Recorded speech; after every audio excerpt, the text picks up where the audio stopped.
الرحمن الرحیم۔ السلام علیکم ورحمۃ اللہ۔ آج ہم سیاسی حوالے سے کچھ بات کریں گے۔ تاریخ اسلام میں سب سے پہلے ریاست مدینہ قائم ہوئی تو نبی اکرم صلی اللہ علیہ وسلم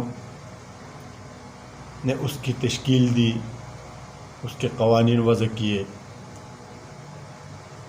اس کے بعد حضرت ابوبکر صدیق رضی اللہ تعالیٰ عنہ کو تمام صحابہ نے بالاتفاق خلیفہ مقرر کیا۔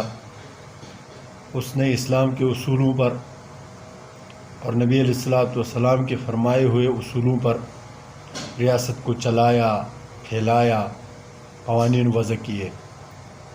اس کے بعد حضرت عمر فاروق رضی اللہ تعالیٰ عنہ خلیفہ منتخب ہوئے۔ حضرت ابوبکر صدیق نے اس کو منتخب کیا اپنے زندگی میں کہ میرے بعد خلیفہ آپ ہوں گے۔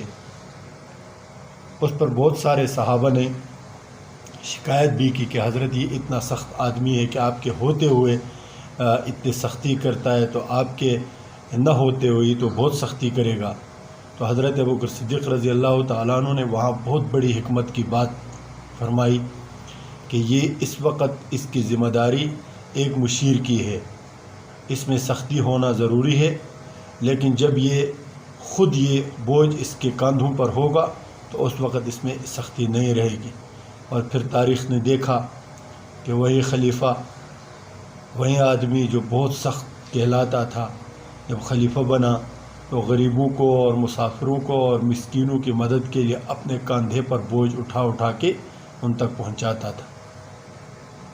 اس کے بعد حضرت عثمان رضی اللہ تعالیٰ عنہ کا انتخاب اسی طریقے پر ہوا کہ حضرت عمر رضی اللہ تعالیٰ عنہ نے 6 صحابہ کو اس بات کا اختیار دیا کہ آپ 6 میں سے ایک بندہ جو ہے وہ خلیفہ ہوگا، آپ 6 مل کر ایک بندے کا انتخاب کریں۔ حضرت عبداللہ ابن عمر رضی اللہ تعالیٰ عنہ کو اس نے صرف ان کو مشورہ دینے اور رائے دینے کا اختیار تو دیا، کہا کہ یہ خلیفہ نہیں بنے گا، خلیفہ ان 6 بندوں میں سے کوئی بنے گے اور حضرت عبداللہ ابن عمر ان کے ساتھ ہوں گے۔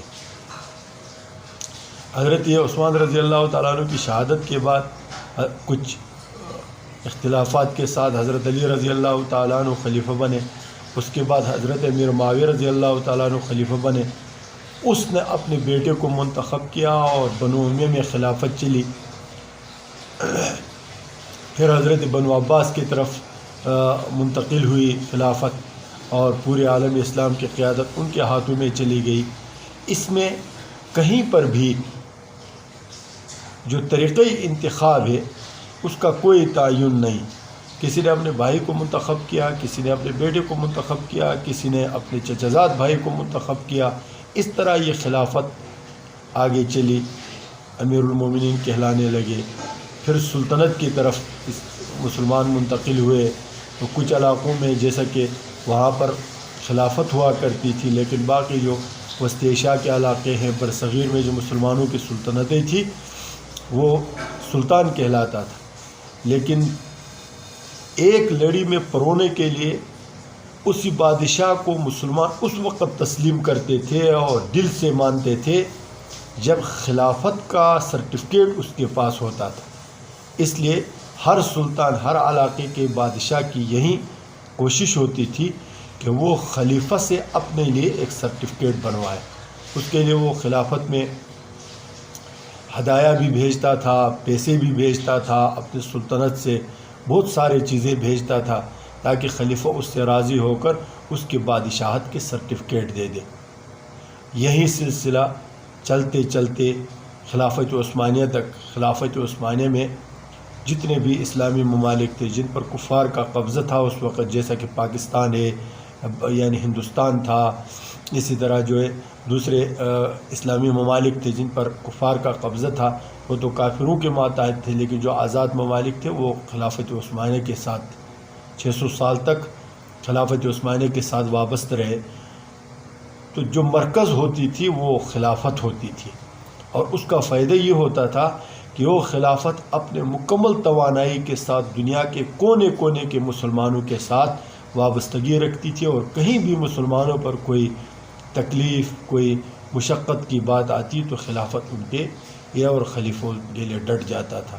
یہی کمال ہوتا ہے خلافت کا کہ پورے مسلمان ایک لڑی کے اندر پروئے جاتے ہیں اور پھر ہر تمام مسلمانوں کا دکھ درد شریک ہو جاتا ہے۔ تو کفار نے آخر میں جو نتیجہ نکالا وہ یہ کہ مسلمانوں کو بکھیرنے کے لیے اور مسلمانوں کو مغلوب کرنے کے لیے جو سب سے بڑا عنصر اور مضبوط عنصر ہے وہ یہ کہ خلافت کو ختم کر دیا جائے۔